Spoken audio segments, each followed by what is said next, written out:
Hey guys, tonight we begin with a bridge. Not just any bridge, but one you find on an overgrown road just outside Fairfax County, Virginia. The kind of road that your GPS doesn't like, the kind locals pretend they've never heard of, and the kind you only find when you're not entirely sure where you're going in the first place. It's quiet out here, the kind of quiet that presses in on your ears, where even the wind sounds like it's whispering things you shouldn't hear. At the end of the gravel path stands the Colchester Overpass. Locals call it Bunnyman Bridge. It's small, just a one-lane passage beneath an old railroad line, but the moment you see it, a chill crawls down your spine like it recognizes you, like it's been waiting. You stop walking. You look up at the trees thin, reaching, unnaturally still. There's no moon tonight, just the hush of the woods and the bridge, watching. So, before you get comfortable, take a moment to like the video and subscribe, but only if you genuinely enjoy what I do here. Let me know in the comments where you're tuning in from and what time it is for you. It's always fascinating to see who's out there, listening in the dark. Now, dim the lights. Maybe turn on a fan for that soft background hum, and let's ease into tonight's journey together. You step closer to the bridge. The concrete is cracked and cold, etched with graffiti, some names, some dates, some symbols. There's a story here, and you're about to walk straight into it. See, this bridge, this patch of Virginia woods holds one of the most unsettling, long-lived urban legends in American folklore, the Bunny Man. And it's not just a campfire story, because unlike many urban legends, this one starts with police reports. It was October 1970. A young couple Air Force cadet, Robert Bennett, and his fiancée were driving near Colchester Road late at night. They parked their car in a clearing, just beyond the bridge. They weren't there long. Suddenly, something crashed through the windshield. Glass shattered. The woman screamed. And through the cracked glass, a man's voice yelled, "You're on private property. I have your tag number." Insolence.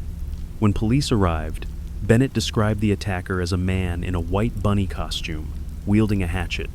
Let that settle for a second. A grown man, dressed as a rabbit, smashing through windows in the middle of the woods. The police searched the area, but there was no trace, no footprints, no man, no rabbit suit, just the couple and a very real, very sharp hatchet left behind. You can still read the original police report if you know where to look. And no, it's not fake.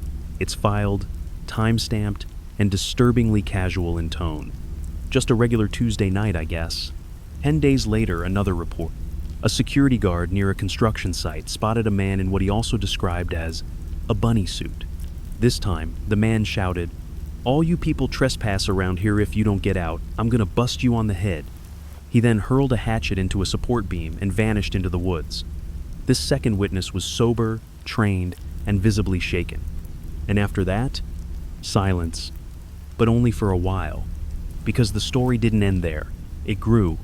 Local newspapers ran the headline, "The Bunny Man is back." Kids started whispering about him at school, and a new kind of legend began to take root. People said he wasn't just a man, he was an escaped asylum patient. He lived in the woods, wore the skin of rabbits, and came out at night. They said he didn't just throw hatchets, he used them. The legend bent and twisted, feeding on fear like moss creeping over an old tombstone. And this bridge? It became sacred ground for the curious and the foolish. Even today, people come here. They walk the road at midnight. They stare up at the dark underpass. They whisper his name. And sometimes they say, if the night is just right, you hear something from beneath the bridge. Something scraping, like claws, or steel, or someone sharpening something waiting for you to come closer. So you step back. You feel the weight of 100 stories pressing in on your spine. The Bunny Man, he was real, once at least in part. But the story is a lie, and you've only just stepped into it. You don't turn around, not yet, because the deeper you go into this story, the more the air changes. It's subtle at first, like the trees lean in closer, like your footsteps sound just a little too loud, like you're not walking into history so much as walking back to it. So let's go there, back to where it all began. The year is 1970. It's late October in Fairfax County, Virginia. The leaves have turned brittle and orange. The air's starting to bite. and the shadows seem just a bit longer after sunset. In the quiet suburb of Kings Park West, two separate but eerily similar incidents shake the local peace. The first, as we touched on, happens on October 19th. A young couple, engaged in love, likely talking about the future, is parked not far from Colchester Road. It's a sleepy stretch of land near Burke, Virginia, surrounded by trees and low whispers. They're sitting in the car when something crashes against the windshield. A figure appears man-shaped, white, holding what looks like an axe. But not just any man. A man in a bunny suit. He doesn't just stand there. He screams at them, "You're trespassing. I got your tag number." And then he throws a hatchet through the open window. The couple peels out, understandably shaken, and reports it to the police. Now, if this had been a one-time thing, just a prank or a drugged-up Halloween act, it might have faded into local rumor. But then came October 29th. Same area. Same time of night. A man, Paul Phillips, working as a security guard for a new housing development, reports an alarming encounter. He sees someone standing on a porch of a partially built house, again in a bunny costume. But this time, there's no getaway car. Just Paul, and the man in white. The bunny man doesn't run. Instead, he confronts Paul directly, shouting, "All you people trespass around here. If you don't get out of here, I'm gonna bust you on the head." Paul describes the figure in vivid detail. About 5'8", 160, 175 pounds, mid-20s, wearing something resembling white clothing with bunny ears. And just like the first time, the bunny man is armed, with a hatchet. He throws it at a wooden post, narrowly missing. And then, he disappears again into the woods. The authorities take both reports seriously. This isn't some Halloween prankster running around with eggs and shaving cream. This is someone with a weapon, someone who seems to want to hurt people or at least scare them half to death. The Fairfax County Police investigate. They canvass the area. They search for someone matching the description. They even look into local costume shops, military hospitals, psychiatric records, anything that might explain who this masked figure is. But they find nothing. No suspect. No identity. No reason. But here's where it gets strange. After those two incidents, no more bunny man attacks are officially reported to the police. Just like that, he's gone. No arrests. No convictions. No one ever caught.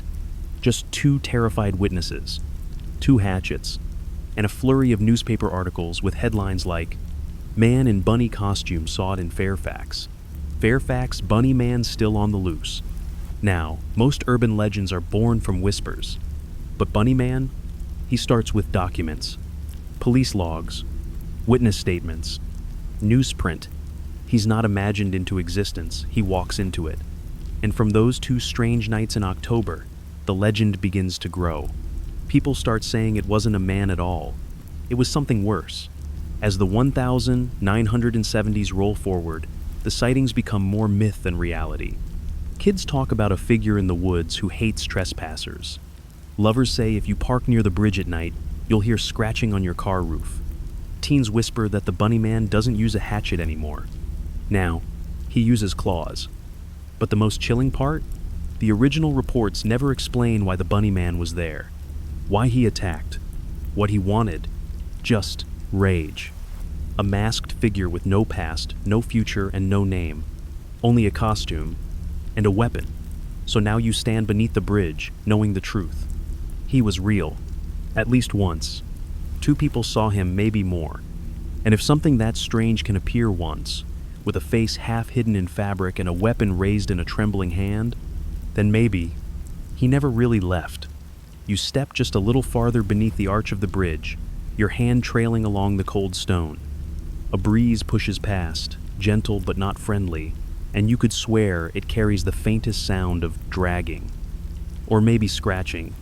But before we go any deeper into the woods, we have to rewind to one of the strangest, most retold episodes of the Bunny Man story, the hatchet incident. It's easy to forget that the entire legendazines of variations, thrill-seeker dares, and decades of whispering began with one single act of violence. An otherwise normal autumn night. Two young people, a quiet road, and the sudden, jarring arrival of something they couldn't explain. Let's break it down. October 19th, 1970.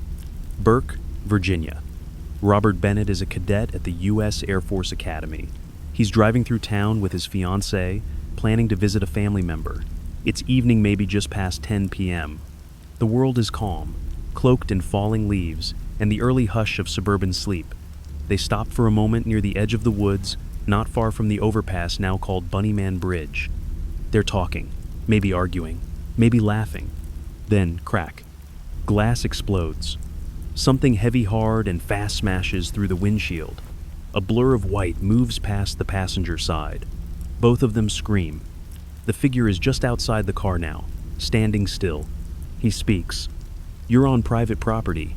I have your tag number." Then, just as suddenly, he vanishes. They look down. Lying on the floorboard is a small hatchet. It's a strange weapon, too small to be a lumberjack's axe. Not quite the kind you'd find in a tool shed either. It's something personal, deliberate.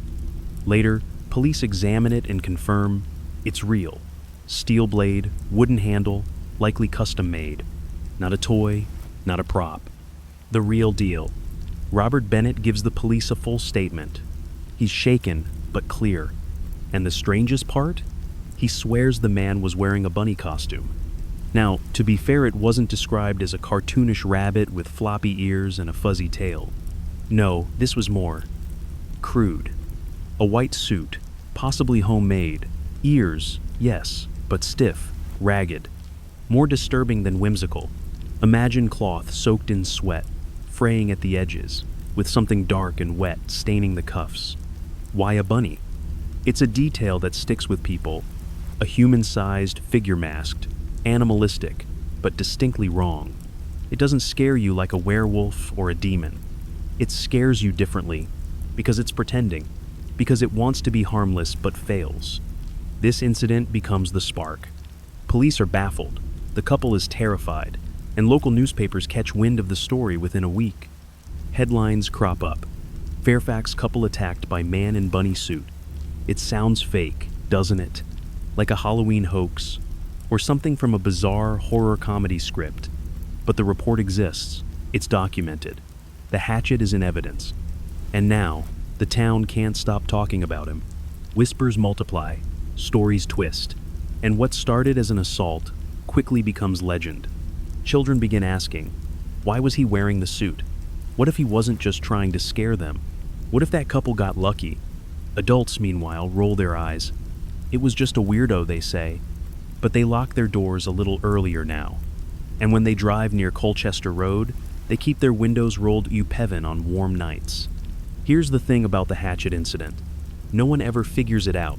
Despite a full investigation, interviews, and follow-ups, the bunny man is never caught. And that's what makes it worse. If the man had been arrested, if he had a name, a motive, it could have ended there. But instead, he fades into the dark, unpunished, unexplained.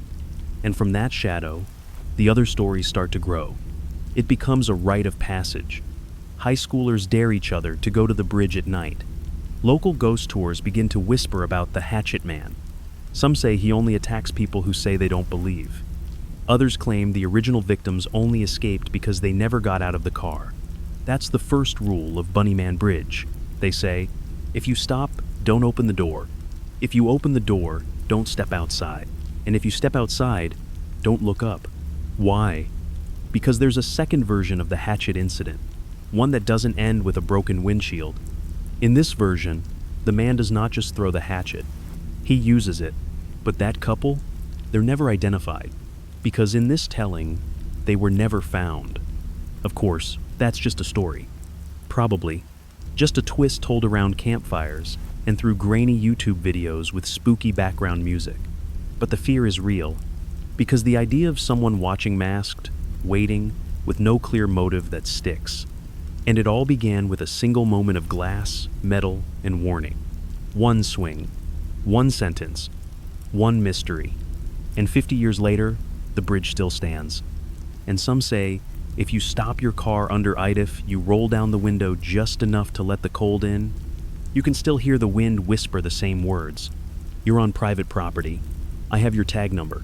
You've crossed the threshold now beneath the bridge, where shadows stack like memories. But the bunny man didn't stop with just one warning, or one hatchet, because only 10 days after that first attack, he came back. And this time, the message was even clearer. He didn't just appear, he escalated. It's October 29th, 1970, just 10 days after the couple's encounter. The air has grown colder. Halloween is almost here, and the people of Fairfax County are on edge, especially those working on the new residential construction sites springing up near Guinea Road. One of them is Paul Phillips, a security guard assigned to patrol the area. The houses are still frames, skeletons of homes, raw and unfinished. He's doing his rounds, flashlight in hand, probably thinking more about coffee than criminals. But then he sees movement. At first, it looks like someone's trespassing. Maybe a teenager pulling a prank, or a local trying to sneak a shortcut home.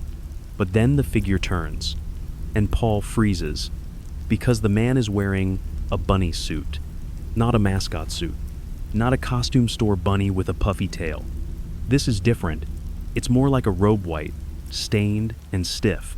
The ears are long, yes, but they seem to hang oddly, like they were sewn in haste.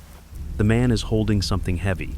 Paul calls out, maybe to scare him off, maybe to confirm it's just a prankster. But the bunny man doesn't run. He responds, all you people trespass around here. If you don't get out, I'm gonna bust you on the head. Then, before Paul can react, the man throws a hatchet. Not at Paul, but at a support beam of one of the half-built homes. The blade sinks into the wood with a solid thunk, just a few feet away. Then the figure turns and vanishes into the trees. This moment, more than the first, cements the bunny man's presence in the local psyche. 2 attacks, 2 hatchets, 2 victims who survived only by chance. Now, it's not just one person with a strange story. It's a pattern. And in urban legends, a pattern is how folklore is born. Paul files a report. Fairfax police take it seriously. They release a composite description. White male, late teens to early 20s, about 5'8" to 5'10", 160, 175 pounds. Wearing a white suit with long bunny ears, they canvass the area again. But just like before, no leads, no suspects, no arrests, not even a reasonable explanation. They even consider whether the same person was involved in both incidents or if it was copycat behavior. But nothing adds up. And here's where the story starts to slip. Because after this, the bunny man just stops. There are no more documented reports filed with the police in 1970. He appears. He attacks. And then he vanishes. Like a ghost who needed to make a point, and once made, was content to melt back into the woods. But that's not how people remember it. Because in the years that followed, Bunny Man didn't fade. He evolved. You see, the second attack added a layer that was missing from the first. Now it wasn't just about fear, it was about territory. Both attacks happened in quiet places, off the beaten path. Both involved people who were somewhere they shouldn't have been. And both times, the Bunny Man didn't run. He warned. Over time, this transformed the Bunny Man from a mere madman into something more archetypal, a guardian of the bridge, a protector of the woods, a figure that lashes out when lines are crossed, like a dark forest spirit in a bunny suit. Local kids begin whispering their own additions. If you go to the bridge after midnight, he'll chase you. If you're alone and disrespectful, he'll appear behind you in the mirror. If you cross his path 3 times, he marks you. It becomes a game, a dare, a challenge. But underneath the laughter, the bravado, the flashlight-lit retellings at slumber parties, there's always that ripple of what if. Because 2 real people, unrelated, unconnected, reported seeing the exact same thing, and neither one was ever proven wrong. So now, when you walk near the bridge, when you feel the air grow still, when you hear that faint crunch of leaves just behind you, you remember Paul. You remember the second attack, and you start to wonder, if he came back once, couldn't he come back again? The story might have died there, tucked away in yellowing police files and fading memories. 2 reports, 2 hatchets, 2 lucky survivors. An oddity, Sure, but nothing that couldn't be chalked up to a man with a grudge and a flair for the theatrical. But then the newspapers got involved, and that changed everything. It began subtly, just a short piece in the Fairfax County Times, under a headline that practically winked at its readers. Man in bunny suit sought in Fairfax. The article recounted the incidents matter-of-factly: the broken windshield, the hatchet in the floorboard, the second sighting near the construction site, the costume, and the tone? Bemused. The bunny man was presented as an eccentric, a local oddball, a Halloween tale with a sharp edge. But they didn't realize what they'd done, because as soon as the words bunny suit and hatchet hit the page together, something clicked. People couldn't look away. Other papers picked up the story. Some leaned into the absurdity. Fairfax fears furry fiend. Others went darker. Hatchet, wielding lunatic still at large. And just like that, the bunny man leapt from reality into folklore. He wasn't just a criminal anymore. He was a symbol. Think about it. What makes a good urban legend? A hint of truth, a healthy dose of fear, and a central figure that's just human enough to believe in but strange enough to haunt you.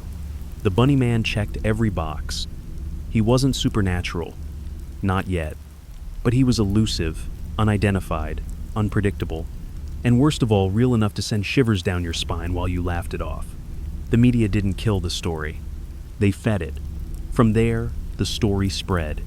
Kids whispered it in hallways. Teenagers dared each other to find the bridge. Parents rolled their eyes, but double-checked that their doors were locked at night. It wasn't just a regional curiosity anymore. It was a living legend, and it was growing teeth. And as the story passed from voice to voice, flashlight to flashlight, the details began to morph. The suit became bloodied. The hatchet grew sharper. The warnings turned to screams. And soon, it wasn't just a man in a suit. It was something else. Something in the suit. People began adding their own chapters. My cousin swears he saw him in the woods behind our school. My older brother knew a guy who went to the bridge and never came back. My friend's dad said he used to work with the guy who was the real bunny man. Urban legends thrive on that kind of distance, close enough to feel real, far enough to never be confirmed. And the bunny man? He thrived right alongside. You see, once a story escapes the paper and slips into the collective imagination, it stops needing facts.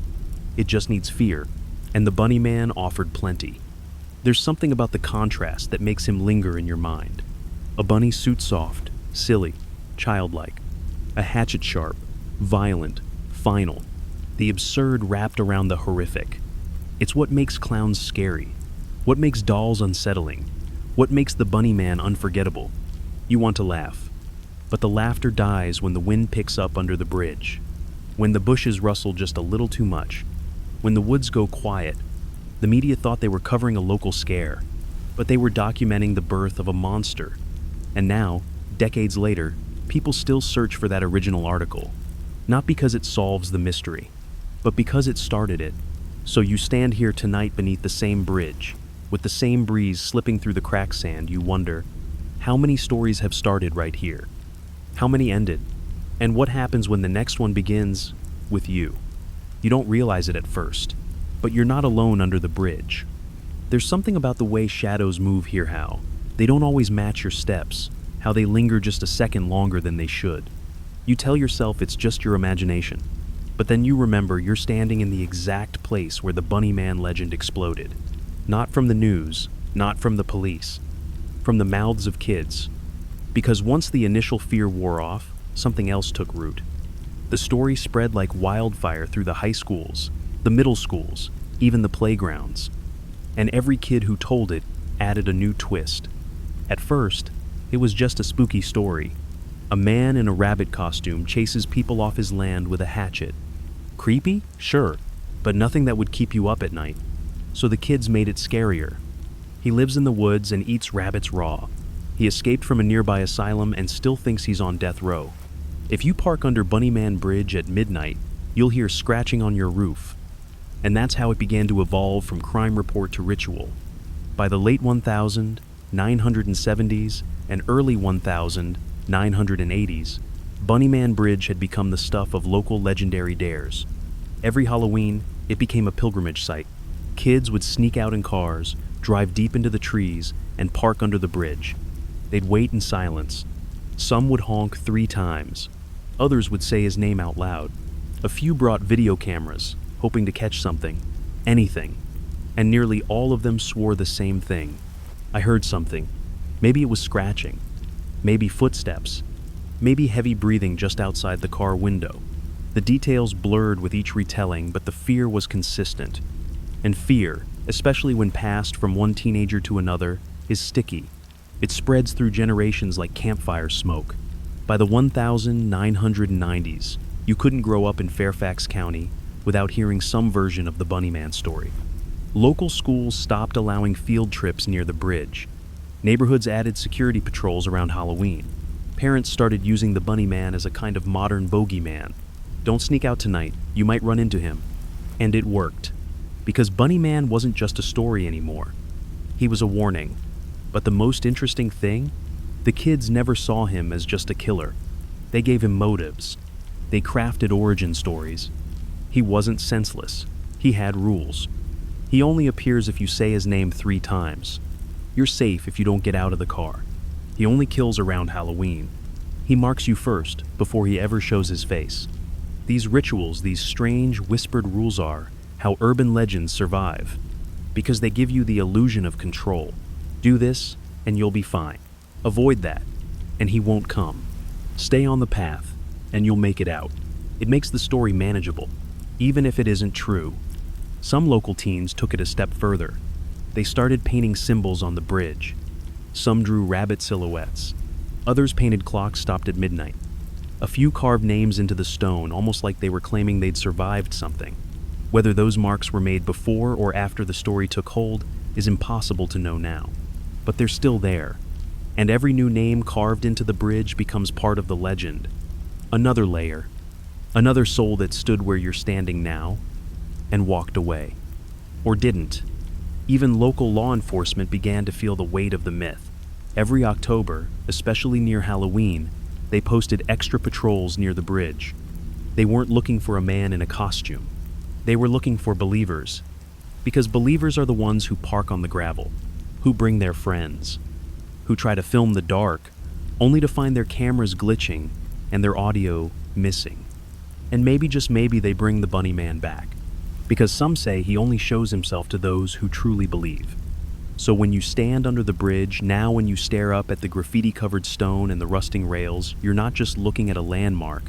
You're standing in a living story, shaped by fear, fed by imagination, and held together by generations of voices that whispered, laughed, and screamed beneath this very bridge.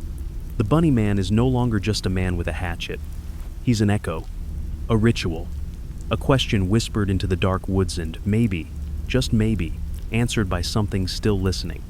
By now, the Bunnyman has slipped through the cracks of time, part real, part imagined, but fully rooted in the local subconscious. And with any great legend, there comes a moment where the line between folklore and fabrication gets deliberately, deliciously blurred. That moment came in the form of one of the most chilling and elaborate twists in Bunnyman history, the asylum escape myth. At some point, likely in the late 1970s or early 80s, whispers began about a much older backstory, one that predated the 1970 attacks by decades. Kids started telling a new version of events, and it went something like this. In the early 1900s, there was an asylum near Clifton, Virginia, a prison for the criminally insane, but the townspeople didn't like having it nearby, so they petitioned to have it shut down.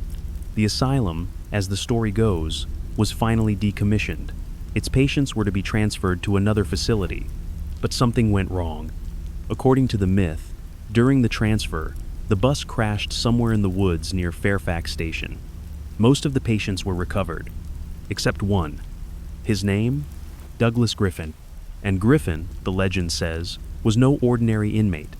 He had been institutionalized for the brutal murder of his family on Easter Sunday. He had a fixation with rabbits. He believed they whispered to him, warned him, judged him. And when the wreck happened and Griffin vanished into the woods, it was only a matter of time before he started leaving signs. They say rabbits began showing up in the trees, gutted, skinned, and strung up by the neck. Ritualistic, almost symbolic. Over time, the rabbits stopped, and a teenage couple went missing near the railroad bridge. They were found days later, hanging from the underpass, their throats slashed, and their bodies mangled like the rabbits before them. The case was never solved, but nearby, on the concrete of the bridge, scrawled in what looked like dried blood, were the words, "Bunny Man." Let's pause here. This version? It's completely fabricated. No records of such an asylum exist. No transfer accident ever occurred.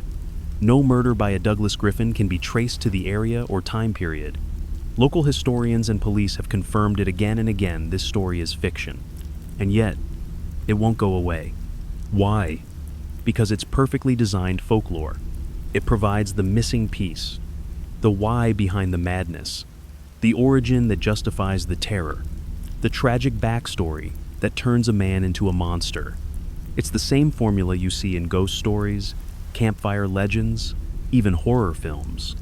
And in the case of Bunny Man, it gave the legend teeth. You might hear different versions. Some say Douglas Griffin wore the skin of rabbits as a mask. Others claim he built a burrow beneath the bridge and lived there for years, undetected. A few even say that he still haunts the area not as a man, but as a twisted spirit, half human, half rabbit, covered in fur and screaming with the voice of every animal he ever butchered. Is any of it true? Probably not. But that's not the point. Because once a legend reaches this stage when names are attached, when origin stories appear, it becomes something else entirely. It stops being a mystery and becomes a myth. And myths don't need to be true. They need to be believable enough to make you wonder. So when you stand beneath the bridge and hear that second-hand version, the one with the bus crash, and the missing bodies, and the ghost of Douglas Griffin didn't brush it off too quickly, even if it was invented, even if it's fiction, ask yourself why so many kids, for so many years, kept telling it. Why this version? Why this man? Why rabbits? Some say legends emerge from collective fear. Others believe they're built around collective guilt. What if the story of Douglas Griffin isn't just scary? What if it's a warning? Not to trespass, not to mock what you don't understand, not to stare too long into the woods, or under bridges, or into stories that have no neat endings. Because whether or not he existed, whether or not there was a griffin, or a crash, or a midnight massacre, you still feel something when you pass that spot. That tug in your chest, that hush in the trees, that sense that you're being watched. And maybe that's all the proof you need. By now, you know better than to laugh off the story. You've heard the names, you've seen the bridge, you've followed the whispered history that slips between police reports and playground legends. But this part? This is where it gets personal. Because while most urban legends stay trapped on the page or in some grainy YouTube video, the Bunny Man doesn't just haunt stories. He haunts people, especially on Halloween. Every October, as the leaves begin to crisp and curl at the edges, and the Virginia sky slips into that deep, bruised purple twilight, a strange tradition takes hold. The Bunny Man Bridge Halloween Dare.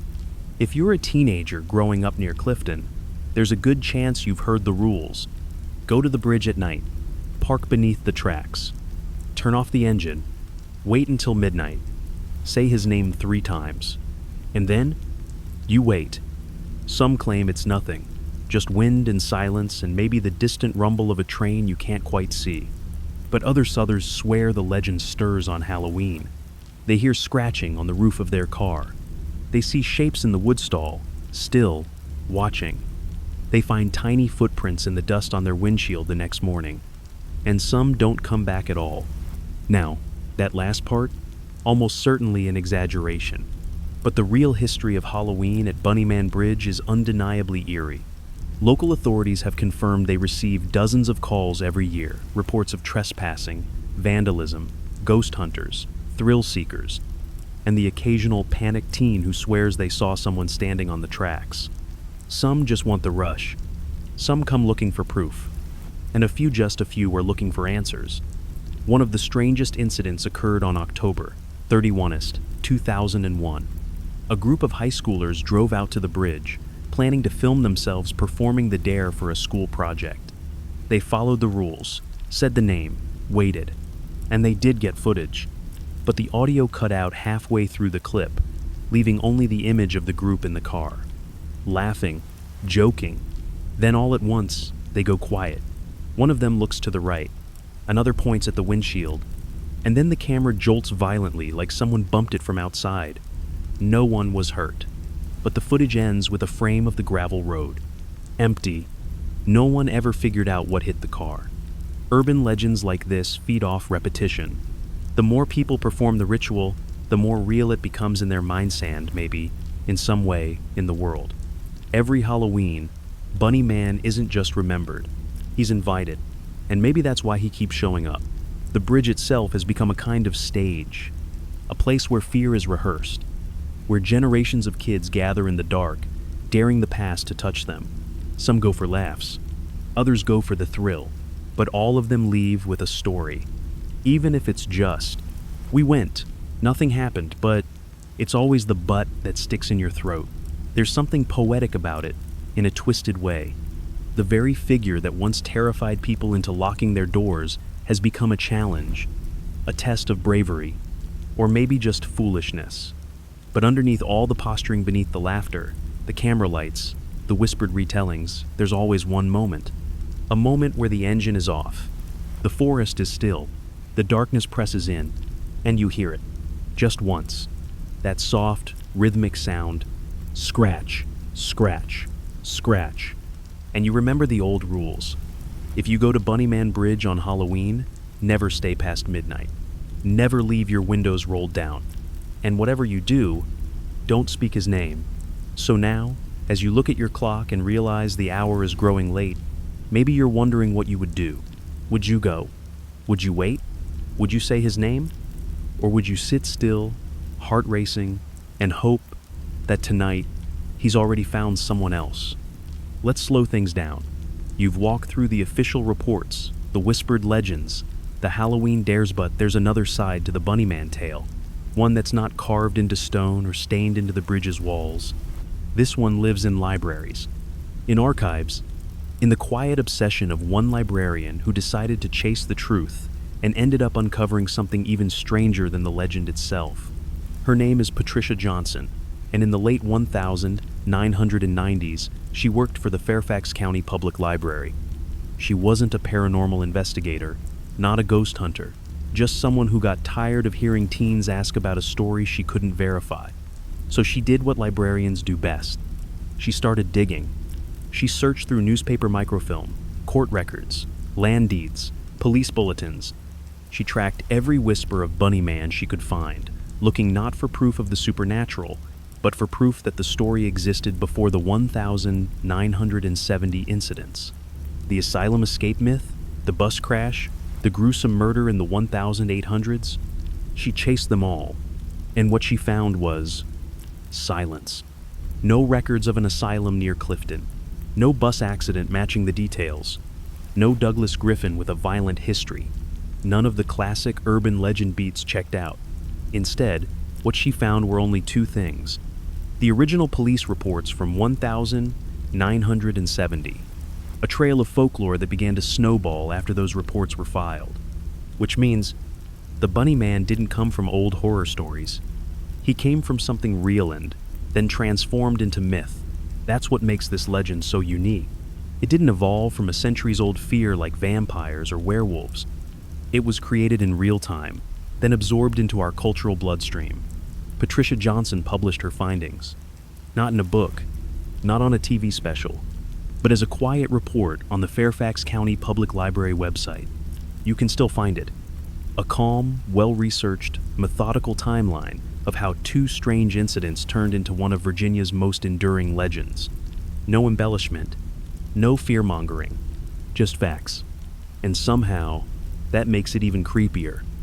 Because when you strip away the fake asylum story, the Halloween dares, the urban legend rituals, you're still left with something terrifying. A real man in a bunny suit wielding a real hatchet who was never caught. And for most people, that's enough. It's too much.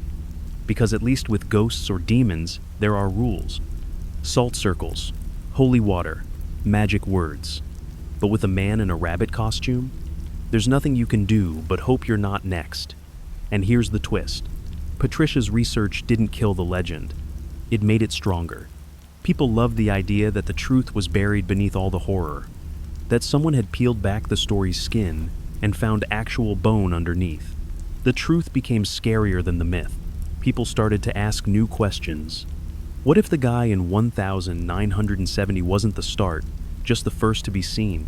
What if there were earlier incidents that never got reported? What if the costume wasn't to hide his identity, but because he thought he really was something else? And that's the thing about folklore, it's never static. It shifts with the culture. It breathes with our fears. And the bunny man? He adapts. Some modern versions now call him a spirit of rage, bound to the land where the asylum never actually stood. Others say he's a manifestation of suppressed local guilt, a symbol of something that happened long ago and was covered up. There are even fringe theorists who believe he's a tulpa creature born from collective belief, gaining power every time someone tells his story. And if that's true, well, you're helping him grow right now, just by listening. So maybe Patricia Johnson didn't debunk the bunny man. Maybe she gave him roots, real ones, tangled in truth, fertilized by fear, and still sprouting in the dark. You're starting to feel it now, the strange weight of the bunny man legend pressing in from all sides. Not just a scary story, not just a shadow under a bridge, but something bigger, something that refuses to stay buried. But before we drift too far into the surreal, let's zoom out for a moment. Because the bunny man didn't just haunt Virginia. He spread through towns, through forums, through the veins of the internet, like a virus made of shadows and stitched together memories. And the moment that changed everything? The internet age. As message boards took off in the late 90s and early 2000s, and websites like Angel Fire and GeoCities gave every teen their own corner of cyberspace, urban legends found a new hunting ground. And Bunny Man? He thrived there. He jumped from Fairfax County to Reddit threads in Oregon, from early creepypasta forums to YouTube deep dives, from local lore to worldwide whispers. Each retelling warped the legend a little more, sharpened the claws, lengthened the ears, darkened the suit, and people loved it, because now it wasn't just about a man with a hatchet. It was about the fear of what we can't see, but feel watching us. YouTube videos cropped up. Some were documentaries, calm, factual, softly narrated. Others were chaotic, thrill-seeking vlogs, teenagers filming themselves under the bridge, daring Bunny Man to appear, playing horror music in the background, running when a twig snapped. And then there were the dramatizations, found footage shorts, indie horror films, even first-person games. They all had one thing in common. They treated the Bunny Man as something real, not a character, not a story, but a presence. The most viral ones played with that idea. One video from 2013 claimed to have caught the Bunny Man on camera, white figure darting behind a tree as the flashlight flickered. The uploader swore they didn't fake it. Commenters went wild. Some said it was a hoax. Others said it matched descriptions perfectly. A few insisted the Bunny Man's real form wasn't human at all, that the suit was a disguise for something far worse. It got over 2 million views, and suddenly, a local tale from 1970 was in the minds of people worldwide. Online forums picked it apart. Creepypasta communities turned it into prose. Fan art began to surface, twisted, beautiful, terrifying. Some showed a tall, white-cloaked figure with hollow black eyes. Others gave him a stitched smile, like something out of a nightmare carnival. A few depicted him not as a man in a costume, but as a creature shaped like a man, made of fur and wire and blood. The myth was now fully modular. Everyone had their version. Everyone could contribute. And here's the thing. Once a story becomes digital folklore, it's immortal. It doesn't fade with memory. It multiplies. And just like that, the Bunny Man wasn't tied to Virginia anymore. He was showing up in stories from Texas, from England, from backwoods, roads in rural Canada. People began seeing him in their neighborhoods, their dreams, their reflections, and every news story fueled the legend more. You could argue that the internet turned the Bunny Man into a modern cryptid. He had all the markings, a few credible sightings, a strange, specific appearance, a location-based ritual, and a growing body of blurry evidence. But unlike Bigfoot or the Mothman, the Bunny Man had a face you could wear. Literally, Halloween stores began selling knockoff costumes. Artists sold stylized masks. Even Etsy got in on Ethan-made plush bunnies holding tiny hatchets, cute and creepy, side by side. And then came the fan theories. Some claimed Bunny Man was tied to the Wendigo, that he was a spirit of hunger and madness, drawn to isolation. Others insisted he was a servant of the Fae, cursed to wander beneath bridges and punish the curious. Some even linked him to the Slender Man mythos, suggesting they were cousins in Folklorea, modern pantheon of digital monsters, each born from collective fear. Were any of them true? Maybe not. But again, that wasn't the point. Because now, the Bunny Man wasn't just a man. He was an idea. The fear of being watched. The terror of curiosity. The whisper that tells you not to go just a little bit farther into the woods. And the internet? It made him louder. So the next time you find yourself scrolling late at night, and you stumble across a post with grainy footage, or a blurry still of something tall and white just beyond the edge of frame, you might want to ask yourself, am I watching the legend grow? Or worse, is it watching me? You're starting to realize now this isn't just a story about a man in a costume. It never was. It's about the things we bury, the quiet spaces between facts, the empty stretches of road where memory and imagination braid together like vines. And in the case of the Bunny Man, those vines go deep. Because while the internet helped amplify the legend, it also started something stranger, a search for meaning. You see, most urban legends fade once they hit a wall and enough people debunk them or grow bored. But Bunny Man didn't fade. He fractured. Into theories, into questions, into layers. And the deeper you go, the more it starts to feel like he isn't a single thing at all. He's a mirror, reflecting whatever fear you bring with you to that bridge. Some people say the Bunny Man represents the fear of rural isolation, that long stretch of dark between towns where anything could be watching you, and help is just far enough away to be useless. Others think he's a metaphor for mental illness. It's easier to laugh at someone in a costume than face the reality that someone snapped and no one saw it coming. There are even those who tie him to suburban guilt. After all, Fairfax was changing rapidly in the 70s. Woods turned into neighborhoods. Old paths were paved over. Tradition was being bulldozed for comfort. Maybe the Bunny Man wasn't just guarding the bridge. Maybe he was protecting the past. This is where the odd theories emerged. Some believe the Bunny Man was never real, but instead, a collective hallucination. An example of mass suggestion, folkloric hysteria. The mind sees what it expects to see. And if enough people hear about a tall man in white with a hatchet, they'll start to see him too. Even if he isn't there. Others go further. They say he's not a man at all. Not anymore. They call him a guardian spirit, a sort of cursed echo, bound to Colchester Overpass by the stories themselves. The more he's remembered, the more he's fed. The more people fear him, the more real he becomes. He doesn't need to exist in flesh. He exists in you. Then there's the theory I find strange stands somehow, most believable. The Bunny Man, they say, is a warning story wrapped in absurdity. Something so weird, so specific, that it slips past your natural defenses. After all, how seriously can you take a man in a bunny suit? But that's the trick. He starts as a joke. Until you're under the bridge. Until you hear the wind change. Until you notice how quiet the woods have gotten. Until your car won't start. And suddenly, it's not funny anymore. You see, some legends use humor as camouflage. They make you laugh, so you let your guard down. And once you've let your guard down, that's when the fear slips in, like a gloved hand around your throat. Soft, slow, almost gentle, but you can't move. This brings us to one of the oldest storytelling traditions, the threshold test. It appears in myths across cultures. A figure, sometimes grotesque, sometimes ridiculous, appears at the edge of the woods, or the mouth of a cave, or the end of a bridge. They ask a riddle, offer a warning, or simply stand there, watching.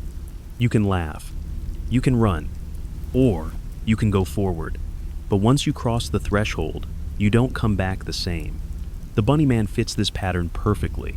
He guards a liminal space, a bridge between safety and mystery. And every person who stands beneath that bridge is taking the same test. Do you really want to know what's on the other side? So now we arrive at the question people rarely ask. What does it mean to believe in the Bunny Man? Not just to repeat the story, not just to drive out for a thrill, but to really believe deep in your bones that he's still out there, that he could be behind you right now, that the rustle in the trees wasn't wind. It's not about proof anymore. It's about permission, giving your fear a face, letting the story slip past logic, letting it live in the corners of your thoughts. Because the truth, Aishi, doesn't need to be real. It just needs to be possible. And that possibility, that's the part that keeps you checking your rearview mirror as you drive home. That makes you pause before walking under a bridge at night. That quiet little voice that whispers, "What if?" And once that voice starts, it never fully stops. You know how some stories seem harmless in the daylight? They sit quietly in the back of your mind, like dusty old books, nothing threatening, nothing sharp. But when the sun dips low and shadows stretch a little too far across the road, they change, they breathe. And the Bunny Man? He's one of those stories, especially for the people who've tried to trace him too closely. Let's talk about the investigators. Not the police, not the librarians. I mean the modern explorers, the amateur sleuths, the cryptid chasers, the ghost hunters who roam back roads with thermal cameras and big questions. Some of them treat the Bunny Man like a cryptid. Others think he's a ghost. A few believe they're chasing a curse. But all of them agree on one thing. Something's not right at that bridge. There's one particularly eerie account from a group of paranormal investigators who set up camp under the bridge around 2015. 3 people, 2 cameras, 1 EVP recorder. They didn't expect much, just a spooky night and some footage for their YouTube channel. But here's what happened. Around 11:45 p.m., one of the team members, let's call her Mia, started complaining about a strange buzzing in her ears. Not a sound, exactly, but a pressure. Like something unseen was humming just beneath the air. They ignored it, until the second person, Derek, started to feel it too. He said his skin felt charged, like the air before a lightning storm. They checked the cameras, no issues. But the EVP recorder? It picked up something. When they played it back, they expected static. Instead, they heard 3 slow words. Go. Back. Now. No other sounds. No footsteps. No wind. Just that voice. Whispered. Raspy. Almost bored. They packed up and left within minutes. And here's the weirdest part. They never went public with the full footage. Their channel went quiet a few months later. No new uploads. No explanations. Only that one episode titled simply, The Bridge. Some say they faked the whole thing. Others think they got scared. But those who live nearby, they believe the team heard the warning. Because locals say the Bunny Man doesn't always appear. Sometimes, he just makes himself felt. That feeling shows up in other reports too. People visiting the bridge alone often describe the same thing. A sudden drop in temperature, a heaviness in the chest, and the overwhelming sense that someone is watching. Some say it feels like standing in a vacuum-like sound is being pulled away, and others hear scraping. Not footsteps, not breathing, but something dragging along the stone. Slow, deliberate, like a blade being drawn across the bridge walls. It's easy to write this off. The mind plays tricks. Fear can make us hallucinate. EMF fields can mess with cameras. But again, the consistency is hard to ignore. Too many people, too many identical stories, too many coincidences, and always the same setting. That quiet, overgrown bridge, where the train still rumbles overhead, where the graffiti whispers its own half-forgotten versions of the tale, and where the wind carries more than just leaves. Some investigators went a step further. They started digging into local disappearances. Not murders, not police reports, just missing persons. They pulled data from the last 50 years, mapped the area around Clifton, looked for patterns. Most found nothing, but a few noticed clusters. People who went for hikes and didn't return. Drivers who vanished along rural routes. Campers who were never found. All within a few miles of Colchester Overpass. Now, that's not proof, but it's enough to give pause, especially when you overlay the dates and find that many went missing in October. There's even one story about a kid, maybe 15, who left home late one night after a fight with his parents. He never came back. The only clue? His backpack, found resting at the base of the Bunnyman Bridge. Still zipped, still clean, as if someone placed it there, deliberately, like a calling card. The police ruled it a runaway case. But the locals? They added it to the legend. Another name. Another notch in the story's spine. You see, every story like this, every flickering light, every missing file, every whisper on an EV pad's another thread to the Bunnyman's tapestry. He's not just a figure with a hatchet anymore. He's a phenomenon. A patchwork of sightings, sounds, and shadows. You can't touch him. You can't trap him. But you can feel him. Right there, just behind you. In the dark places where logic won't follow. And the people who chase him, they never quite come back the same. Some stop talking about him entirely. Others start sleeping with the lights on. And a few, they keep going back. Again and again. Drawn like moths to the soft, quiet hum of something they'll never quite catch. The deeper you go into the Bunnyman legend, the harder it is to shake the feeling that he isn't just in the stories. He is the story. Like a thread woven through generations changing, stretching, doubling back but never fully disappearing. And as his myth grew, something odd began to happen. People didn't just fear the Bunnyman. They started to claim him. It started small. Graffiti tags beneath the bridge. Social media bios saying, "Survived the Bunnyman." Teenagers filming TikToks pretending to hear noises in the woods. Some meant it as a joke. Some didn't. Either way, they were adding themselves to the narrative. They weren't just telling the story. They were entering it. This is how folklore evolves in the 21st century. It becomes interactive. And the Bunnyman became something like a haunted Argan urban legend that people could perform. Some drove to the bridge at night and live-streamed their fear. Others created elaborate videos, mixing real facts with eerie dramatization. A few wrote blog posts, claiming their grandparents remembered other incidents long before the 1,970 sightings. Every voice added a new layer, and every layer made him stronger. One YouTuber documented their attempt to spend a full night beneath the bridge. No car, no lights, just a tent and a camera. They didn't make it past 2:00 a.m., not because they saw the Bunnyman, but because, in their words, "I started hearing something breathing, and it wasn't me." The video has over 800 views. In the comments, someone wrote, "He never shows up when you want him to, only when you're alone, and you've stopped trying." It's easy to dismiss that. People exaggerate for clicks. But there's a strange sincerity in the Bunnyman community. Even the skeptics admit that something about the bridge feels different. It's not just the legend, it's the atmosphere. The way the trees lean in, the stillness under the tracks, the fact that no matter how many times it's cleaned, the walls always seem stained with something. Like fear soaks into the concrete and stays. You see, some places remember. They hold things, stories, secrets, shadows. And Bunnyman Bridge, it remembers everything, every dare, every whispered name, every person who stopped mid-step, unsure why they suddenly wanted to turn around. Locals have their own superstitions now. Some avoid the bridge entirely. Others leave offerings trinkets, rabbit figurines, even carrots. A few say the bridge punishes disrespect. Break a bottle under the overpass, and your car won't start. Mock the legend too loudly, and you'll hear tapping at your window that night.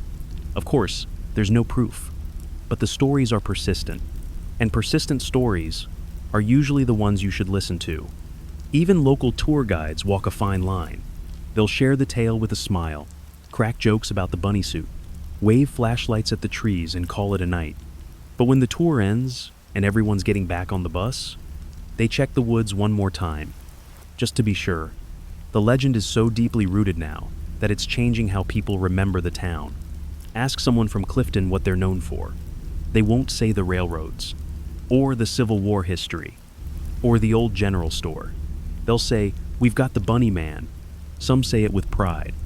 Others say it quieter, as if naming him out loud might invite something they're not ready for. That's the strange, quiet cost of having a legend like this. It doesn't just live in stories. It lives in place, in how people walk at night, in how parents warn their kids, in how a community learns to smile while keeping one eye on the trees. The bunny man isn't just a boogeyman anymore. He's heritage, a shared myth that stitches together generations. And just like old family stories, no one really agrees on the details, but everyone remembers the feeling, the tension in your chest as you approach the bridge, the way the leaves seem to hush, the knowledge that something might be waiting just out of sight.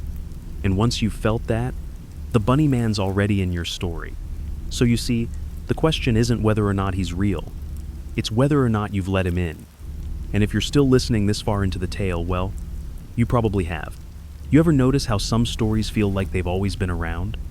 As if no one remembers the first time they heard it, but everyone knows some version? That's the final trick the bunny man pulls. He's become so deeply tangled in the cultural fabric that, for many people, he doesn't even feel local anymore. He feels universal. And that's because of how the legend spreads. Not just by retelling, but by changing shape. In towns across America and even overseas there are reports of similar figures. Not all wear rabbit suits. Some wear masks. Others are silent, towering things seen near underpasses or along wooded trails.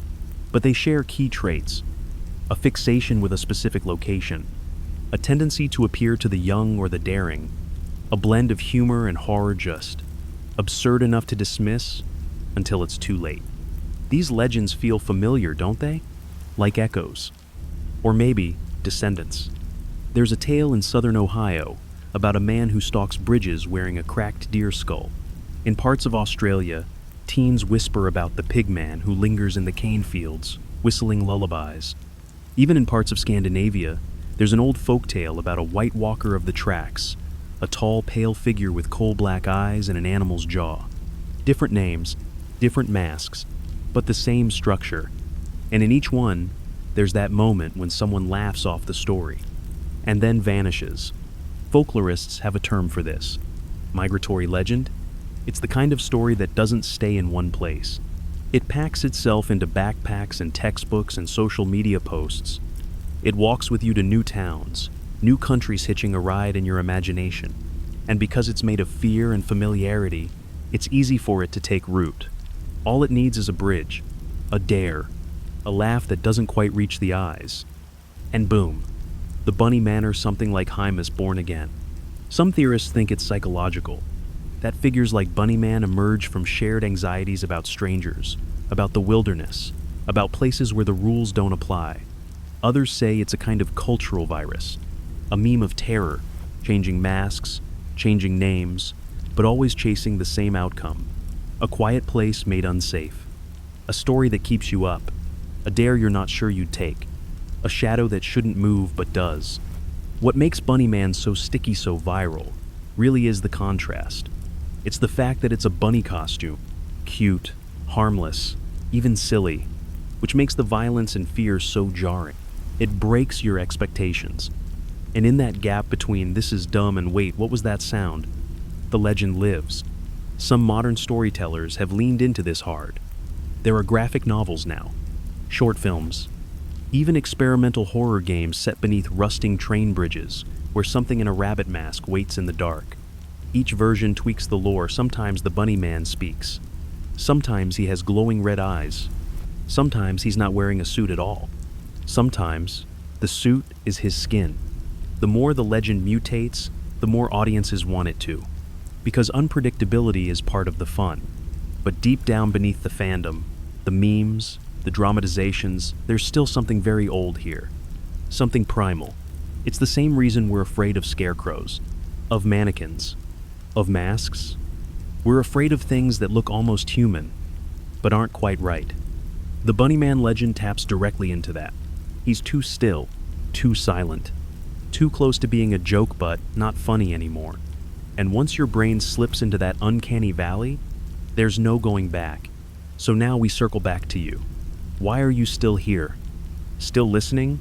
Still following the trail through stories, sightings, whispers? Is it curiosity? Is it a dare? Or maybe, just maybe, part of you thinks the Bunny Man might show up one day where you live. Not because you summoned him, but because someone else did. And now he's traveling, mask in hand, looking for the next quiet town with just the right kind of bridge. By now, the story has wrapped itself around your thoughts like ivy around a forgotten gate. You've walked the tracks, stood beneath the bridge, and listened to the strange quiet of the woods. But here's something we haven't talked about yet: the children. Because no matter how many adults scoff or how many skeptics call it nonsense, it's always the kids who believe first. And sometimes, they see him when no one else does. In neighborhoods near Clifton and beyond, kids pass down the Bunnyman legend the same way they trade candy or secrets. Not through websites or documentaries, but in whispers behind the school, on creaky swing sets after dark, through chalk drawings on the pavement long ears, a stitched smile, red crayon for the eyes. It's not just storytelling, it's ritual. There's one story about a little girl named Clara. She drew the Bunnyman every day at recess. Said he stood behind the trees near the school but never came closer unless you were mean to animals. One day, another student lets call him Danny tore her drawing in half, laughing. That night, he swore he saw something tall standing at the foot of his backyard. Not moving, just watching. He never tore up another drawing again. Now, maybe it was just a story made up to scare kids into being kind. Or maybe not. Either way, the Bunnyman had found a place in their world. And that world has its own rules. In some households, parents tell their children not to say the name at night. In others, they say the Bunnyman only comes if you make fun of him. A few go so far as to leave out offering Shaft a carrot, a little rabbit figurine, placed gently on the porch. Some say it's silly, others say their kids sleep better afterward. Whatever works, right?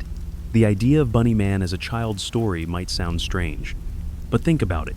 Most of our oldest fairy tales were terrifying. Wolves pretending to be grandmothers, witches fattening up children, creatures that crawl through keyholes and drag you from bed if you don't behave. The Bunnyman fits perfectly among them. He's the modern boogeyman, the bedtime scare, the reason you keep your feet under the blanket, and the reason your kid keeps checking the closet just once more before sleeping. In one Virginia neighborhood, a group of middle schoolers even created their own game. They called it Follow the Ears. They'd draw bunny ears in chalk on random sidewalks like a trail and dare each other to follow the path after sunset. The final drawing would always be a pair of red eyes at the base of a street lamp. No one ever admitted to making the last one, but it always appeared, every Friday. Some think kids make these stories up to cope, to make sense of things they can't explain, to turn fear into something they can name. And maybe that's true. But there's something else, too. Something older. Because children have a way of sensing things we've trained ourselves to ignore. They feel when a room is wrong, when the woods are watching, when the silence has weight, and sometimes they're right. So when a kid tells you about the Bunnyman they saw near the tracks, or the shadow with ears outside the bus stop, maybe don't dismiss it so quickly. Maybe listen and ask yourself, where did they hear that version? Because the deeper you go into this legend, the more you realize that no two stories are exactly alike. Each person who's seen him adds their own twist, and each twist feels like another piece of the puzzle. And maybe that's the point. Maybe the Bunnyman isn't a singular thing. Maybe he's a collage stitched together from drawings, dares, disappearances, and daydreams. A patchwork of fear that wears a mask to make itself bearable. A costume, after all, is just protection. But the question is, what is it protecting you from? And why does it keep coming back? So tonight, as you turn off the lights and glance once more at the window, don't be afraid. But if you hear a soft scratching from the porch, maybe leave out a carrot, just in case. You're in deep now, far past the caution tape of common sense, well beyond the warm glow of logic. But that's how it works, right? Urban legends don't thrive in broad daylight. They flourish in the in-between.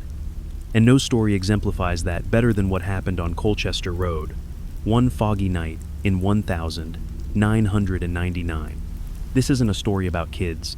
This is about a postal worker. Her name was Janet Holloway, and she'd driven the same rural delivery route for over 18 years. Knew every bump in the road, every sagging mailbox, every turn where the trees closed in too tight. On this particular day, she was running late. A flat tire in the morning had pushed her schedule into twilight. And as the sun dipped below the trees, Janet found herself approaching the bridge. She didn't believe in legends. Not really. She'd heard the stories, sure. The bunny man this, the bridge that. But to her, it was just a shortcut. Until that night. She said the fog came fast so thick she had to slow to a crawl. Her headlights barely cut through it. And then, her radio died. Not fizzled, not static. Just off. All at once. She was alone. The bridge loomed up ahead, dark and still. And she felt it, that instinctive warning, the one your gut gives before your brain catches up. But she kept driving. Midway under the bridge, her truck jerked like she'd hit something. But there was nothing there. She got out to check. Fog curling around her ankles, silence pressing in tight. And then, from the tree line, laughter. Not loud, not playful. Low, ragged, like it had been waiting to be let out. She turned and saw two white shapes just past the trees. Not eyes, ears. She didn't wait to investigate. She scrambled back into the truck, locked the doors, and peeled out screaming all the way to the nearest gas station. When the sheriff arrived, they found tire marks, a few scattered mail parcels, and a single rabbit's foot, soaked from the fog, resting exactly in the middle of the road. Now, Janet's story got passed around quickly. Some say she imagined it. Others claim it was a prank. A few believe she met the real thing, not just the bunny man, but whatever he's become. Janet quit her route the next week, moved to Richmond, never spoke publicly about it again, but she left her account on a message board under a pseudonym. And it ended like this: I don't care if you believe me, just don't stop under the bridge, and never get out of the car. Stories like Janet's are rare not because they don't happen, but because people don't share them. At least, not at first. But sometimes, a strange pattern forms. You'll hear a story from someone who swears they saw something tall and white near the tracks. Then weeks later, someone else miles away says they saw the same thing. The stories don't always match, but the feeling does. And that's the thread. That's the whisper in the woods, the pulse in the dark, the quiet that hums louder than sound. That's him. And here's something you might not know. There's a second bridge. Not officially, not marked. But about 12 miles east of Colchester Overpass, there's another tunnel smaller, crumbling, overgrown. And people say he's been seen there too, as if he's expanding, branching out, claiming more territory. There's an old man who walks his dog near that second bridge, has for decades. And one day, he told a reporter, used to be just one place he haunted. Now I see him in the fields sometimes, watching. He's not tied to the bridge anymore. He's following the stories. That stuck with me. Because if the bunny man follows stories, and you're listening to this one, where do you think he is right now? Not everything that stalks us leaves footprints. Some just wait, patient, quiet, until you say their name, or look just a little too long into the tree line, or stop your car beneath a forgotten overpass. Because that's the thing about legends like this. They don't care if you believe in them. They just care that you're listening. And if you've made it this far, you definitely are. So maybe, just maybe, keep your eyes open on the way home. Check your mirrors twice. And if your radio cuts out on a foggy road, well, you know who it might be? At this point, you're probably wondering, how far back does this really go? We started in the 1970s. We've traced the sightings, the dares, the theories. But what if the bunny man wasn't born in Clifton? What if he was just rediscovered? Let's take a detour back to the 19th century.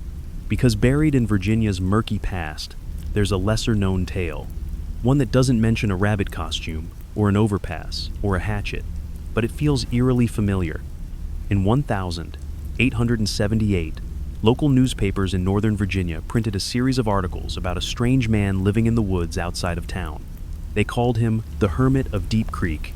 He was rarely seen, but occasionally, townsfolk would find animal carcasses nailed to trees, always rabbits.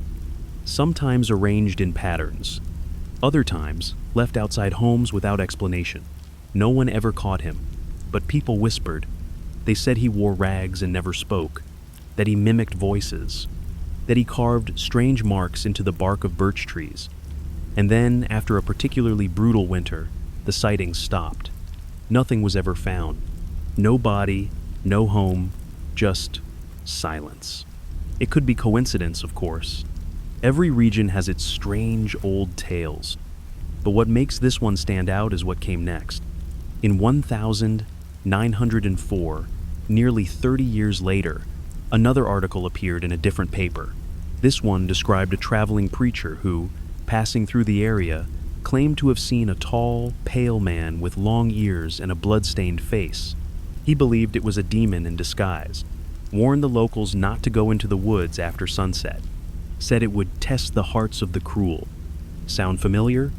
Some folklorists believe these earlier accounts laid the psychological groundwork for the Bunnyman legend.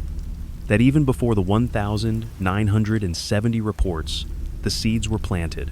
Whispers in old newspapers, campfire warnings passed between generations, flickers of the same image repeating, echoing, like something trying to be remembered. There's even an old church record from the 1920s that lists an unnamed man in white disrupting a nighttime Easter sermon. No arrest, no follow-up, just a sentence in fading ink. He stood in the doorway. He did not blink. It's not much, but the image lingers, doesn't it? If you look closely, you'll find similar sightings dotted across other small towns. Different names, different costumes, but the same eerie fingerprints. It raises a chilling possibility. Maybe the Bunnyman isn't new. Maybe he just changes his mask every few decades, adapting to the culture, slipping into the fears of each generation, always lurking at the edges of folklore, waiting for someone to notice. And if that's true, then the 1,970 incidents weren't his origin. They were just his latest chapter. The moment he stepped into a world where stories could finally travel faster than whispers. And once he got online, well, he didn't need bridges anymore. He could cross into your home through speakers, through videos, through bedtime stories like this one. Some researchers have tried to dig deep or compile every strange rural sighting involving masks or rabbit imagery from the past 200 years. It's a messy, speculative patchwork, but patterns emerge. Always the themes of silence, vigilance, retribution, and most unsettling of all, many of these figures only appear after acts of cruelty. A prank gone wrong, a broken promise, a lie told in jest, almost as if the Bunnyman matter his form is summoned, not by chance, but by bad intentions. And maybe that's why the story resonates so deeply. Because beneath the urban legend, there's an older tale, the tale of something that watches, something that judges, something that wears a smile, not to welcome you, but to warn you. And just like the stories of old, you don't see it until it's too late. So maybe the Bunnyman isn't just Fairfax's legend. Maybe he's part of a lineage, a legacy of watchers in the dark, of guardians twisted by grief, of symbols that once meant one thing and now mean something else entirely. You thought this started 50 years ago, but the woods? They've been keeping secrets much longer, and some of them still wear fur. So here you are, drifting deeper still, like walking down an unlit tunnel that bends just slightly, always keeping the end out of view. And now we need to talk about something a little stranger, a little less historical, something ritualistic. Because stories like the Bunnyman don't just survive on retellings, they survive on interaction. And for some, hearing about him wasn't enough. They wanted to test the legend. Let's talk about the Bunnyman summoning games. Yes, like Bloody Mary in the mirror or the midnight game with the salt and the candle. Except this one is more localized and somehow more believable because it doesn't ask you to do anything weird. It just asks you to show up. One version goes like this. You arrive at Bunnyman Bridge precisely at midnight on Halloween night. You bring with you a flashlight, but you must never turn it on. A rabbit's foot, real or fake, doesn't matter. And something from your childhood, a toy, a picture, a trinket. You park your car 100 feet from the bridge. You place the childhood item in the road. And then you wait. Silently. They say if the Bunnyman doesn't show, the object will be untouched in the morning. But if he does come, the item will be gone. And in its place, you'll find a scrap of white fabric. Sometimes torn from a glove. Sometimes stitched with red thread. Sometimes damp. There are at least a dozen reports online of people claiming they tried it. Some admit they chickened out. Others say they went through with it, but nothing happened. but just a few say otherwise. They woke up the next day to find their flashlight turned on, but the battery completely drained. Or their car had dirt on the roof, as if someone had walked over it. Or their phone had a video they don't remember recording 30 seconds of pure static, ending with a soft thump. Of course, skeptics call it viral performance art. But here's where it gets weird. A Reddit user in 2018 posted a video of himself performing the ritual. Straightforward, calm narration, standard fare. But in the final 10 seconds, you can hear a second voice whisper behind him. Leave it. The uploader swore he was alone, swore the audio hadn't been tampered with. And when people enhanced the clip, the whisper had a distorted tone like it was dragged through broken radio wires. He deleted his account 2 days later. Another variation of the summoning ritual requires you to knock on the stone wall of the bridge 3 times. Then say, "White fur, red eyes. Are you out tonight?" And then, silence. You wait. People say you'll hear scratching sometimes on the bridge. Sometimes, on your car. One person claimed they saw handprints form in the dew on their back window, 6 feet off the ground. It's hard to say whether these rituals are genuine or just urban legend add-ons, but they're spreading. TikTokers now post Bunny Man challenge videos. Teens film themselves doing modified versions of the ritual in any tunnel they can find, abandoned subways, train tracks, storm drains. And oddly enough, the scariest ones aren't the ones where things happen. It's the ones where nothing happens but the person filming begins to act strange, pausing, looking over their shoulder too often, ending the video mid-sentence, like something distracted them just off camera. Here's what I think.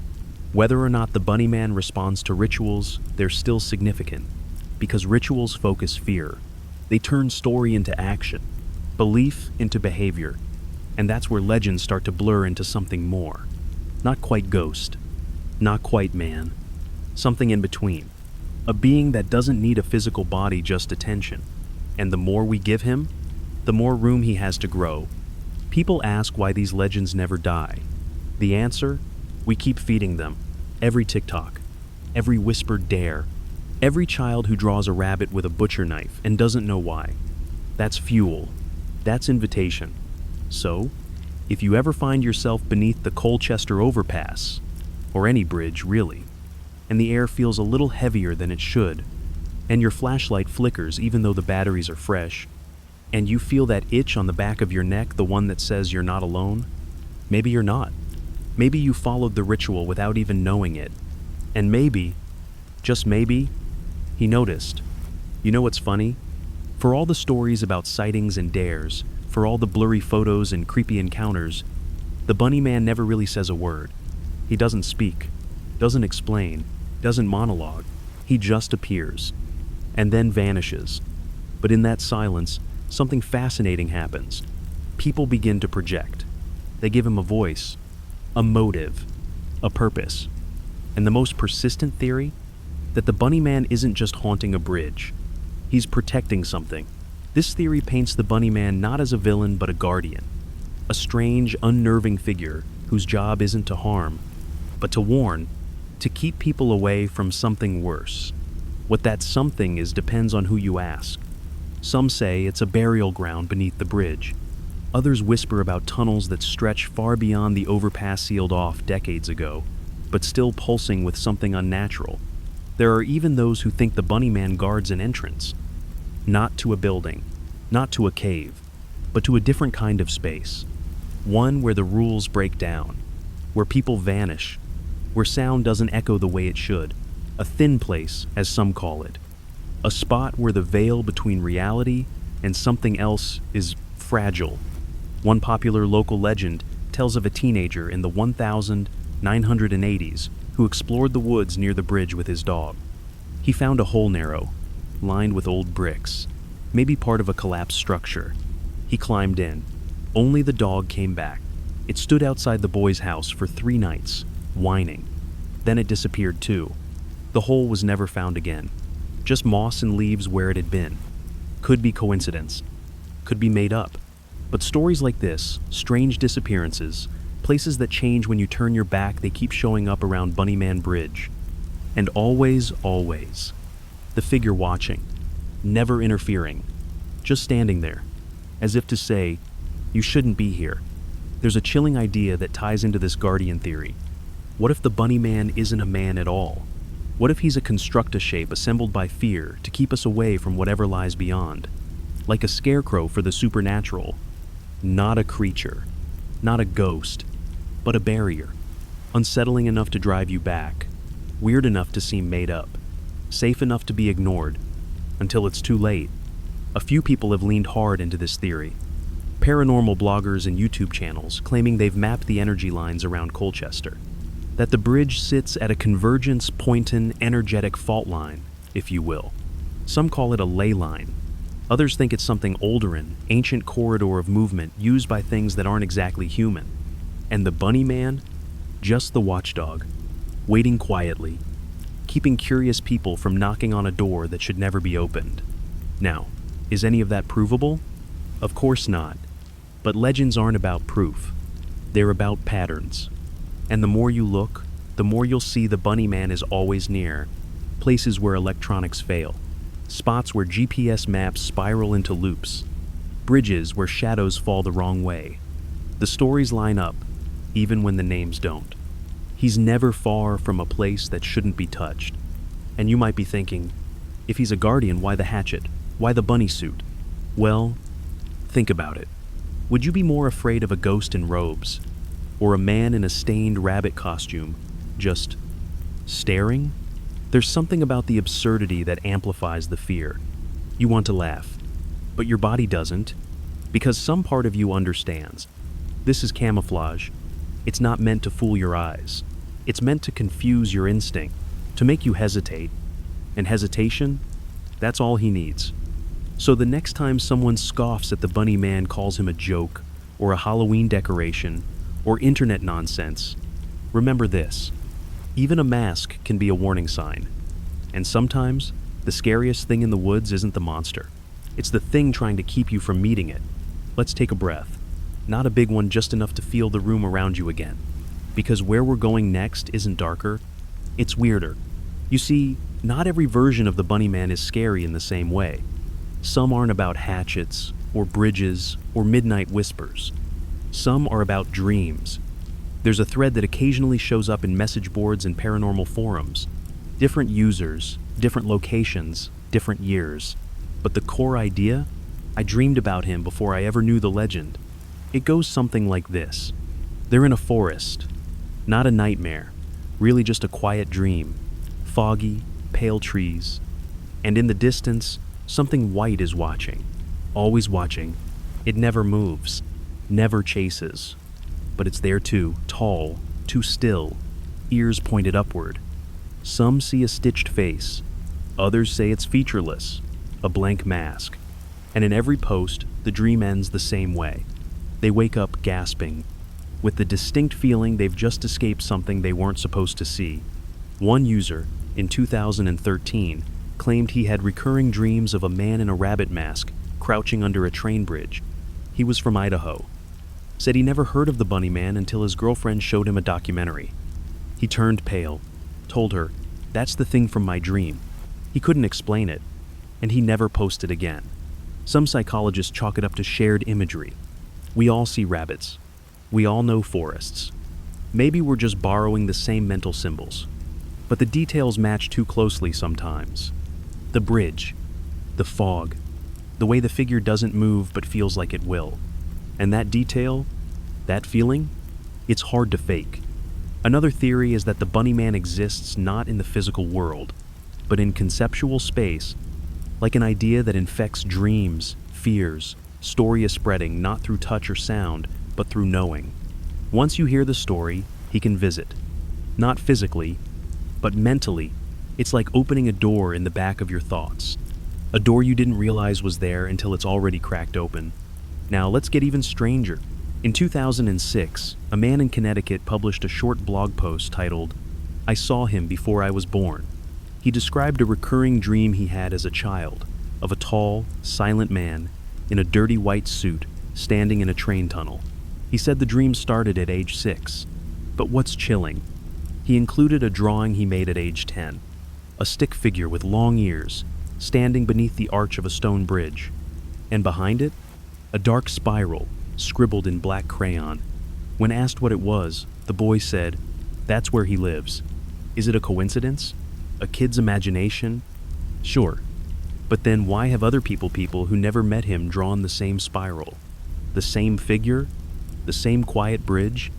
It starts to look less like individual hallucination and more like tapping into the same frequency. A legend that lives not just in the woods, but in the mind. A figure that shows up when you're vulnerable, tired, alone, somewhere between asleep and awake. It reminds me of ancient folklore, old-world demons that didn't appear in fire or smoke, but in thoughts, in the corners of your dreams, watching, waiting, not speaking, just existing. And sometimes that's worse, because how do you escape something that only needs your attention to survive? You're listening now. You've walked this path for 20 sections, and maybe you've felt it too. The creeping certainty that this isn't just a story, that maybe, just maybe, the bunny man is listening back. Now here's something to sleep on. What if the dream visits are just step one? A warning, a test. And if you pass, if you ignore it, laugh it off, you're safe. But if you don't, if you keep thinking about him, telling others, digging deeper, maybe that's when he takes a step forward. Just one, just enough. So that next time you blink, he's closer. There's something strange that happens the longer you sit with the bunny man. The longer you think about him, really let the idea steep, the more he changes. Not just in stories, not just in dreams, but in the space around you. The silence grows thicker, shadows feel more deliberate, and your ears start picking up sounds that shouldn't be there, like distant footsteps, or the soft rustle of leaves without wind. It's not your imagination playing tricks, it's your instincts catching up, because that's what legends like this do. They don't hide in the forest, they hide in you. Let's talk about a woman named Cherie, who moved to Fairfax County in 2009. She wasn't a believer. She liked true crime podcasts, not urban legends. But when her teenage daughter asked if she could visit Bunnyman Bridge for a school photography project, Shari said sure. They drove out together, took a few artsy black and white shots of the bridge and surrounding woods. Nothing happened. But when they got home, her daughter went quiet. Not scared, just distracted. That night, Cherie heard the girl talking in her sleep, not murmuring, talking, repeating a phrase over and over. She leaned in to listen and heard, "Don't look back, don't look back, don't look back." She woke her up, and the girl had no memory of it. The next day, she deleted all the photos from her camera. Wouldn't say why. Just said, "He's in one of them." A few nights later, the lights in their hallway began flickering around 2:00 a.m., only in the hallway, nowhere else. Every night for a week. Electrician couldn't find anything wrong. But on the last night, they both swear they heard tapping at the back door. No one was there. Just muddy prints on the welcome mat, bare feet. Too large to belong to either of them. Cherie sold the house a year later. She never went back to Colchester, and she no longer listens to true crime before bed. She says she's learned the hard way that some stories don't like being disturbed. This is what's so sinister about the Bunny Man. He doesn't haunt you like a ghost. He lingers, waits. He lets you build the fear for him, because that's the genius of a good urban legend. It gives you just enough details to build a mental image, just enough oddities to doubt what you saw, just enough silence to fill with your own dread. And the rest, he leaves up to you. Even skeptics begin to report strange patterns once they learn the story. Missed calls with static voicemails, flashes of white in photos that weren't there in person, the subtle, horrible sense that they're being watched, but only from certain angles. It's not about belief. It's about exposure. Once you know about him, you've already let him in. And here's where things get uncomfortable. A few researchers have started linking Bunnyman sightings with other urban legends. Slender Man, the Grinning Man, the Smiling Dog. Not because they look alike, but because they all seem to spread the same way. Not through sightings, but through storytelling, through thinking, through sharing late at night, just like we are now. Some have proposed a disturbing theory. That figures like the bunny man aren't separate entities. Their face is worn by something deeper. Something that's been around far longer than bridges and trains and tunnels. Something that doesn't care what shape it takes, as long as you're afraid. And if that's the case, then maybe the bunny man isn't a legend at all. Maybe he's a reaction, a response to attention, to belief, to fear. You think of him, he thinks of you, and the space between narrows. So if you're starting to feel watched, if your room feels colder than it should, if your hallway suddenly seems much longer at night, it's okay. That's just your mind trying to protect you, trying to warn you, because something is near, and it's wearing ears. Now we drift into the softest part of the story, not because it's less eerie, but because by now, the fear has settled. It's not about jump scares or shadowy figures anymore. It's about what lingers, what stays after the flashlight clicks off, after the video ends, after you've told yourself it's all just folklore. Because the most effective legends, they're like splinters in your memory. Tiny, forgettable at first, until one day, something brushes up against them, and suddenly, it hurts. Let's revisit the Bunnyman Bridge itself for a moment. You might expect it to be dramatic. A looming tunnel with crooked stonework, rusted signs, creepy graffiti. But it's not. It's understated. Low, tight, wedged between thickets of green and the curved backs of old residential roads. If you drove past it without knowing the story, you might not even look twice. But that's the trick. That's the best camouflage a legend can ask for. A small group of urban explorers visited the site one summer. They weren't thrill seekers, just locals interested in off-the-map folklore. They brought a GoPro, a spirit box, a few EMF meters. Standard ghost hunting gear, really. But their footage was strange. Not terrifying, not even all that eventful. But when they uploaded it, viewers started noticing things they hadn't. At timestamp 18:22, a faint figure appears between the trees. At 23:10, a soft whisper knot captured by any of the team's microphones. And at 31:44, when the camera swings too quickly, a blur of white flashes behind the tunnel wall. The team dismissed it all as glitches, until one of them started dreaming about tunnels that don't end, and waking up with dirt under his fingernails. He hasn't returned to the bridge since. And maybe none of that means anything. Maybe it's just suggestion, mass hysteria, the power of spooky editing and an overactive audience. But remember, you're not even there. And still, your heart beats just a little heavier, doesn't it? That's the power of a well-worn story. It doesn't scream, it whispers. There's a deeper layer to all this. Something older than bridges and bunny suits. A question buried in almost every campfire tale. What do we do with the things we can't explain? Ignore them? Laugh them off? Lock them in basements of folklore? We try. But stories like this, they always slip through the cracks. Always find someone willing to listen. That's why some say the bunny man chooses who hears about him. That once your path crosses his even through a story, a joke, a bedtime video, he marks you. Not to curse you, not to hurt you, but to remind you that not everything can be rationalized.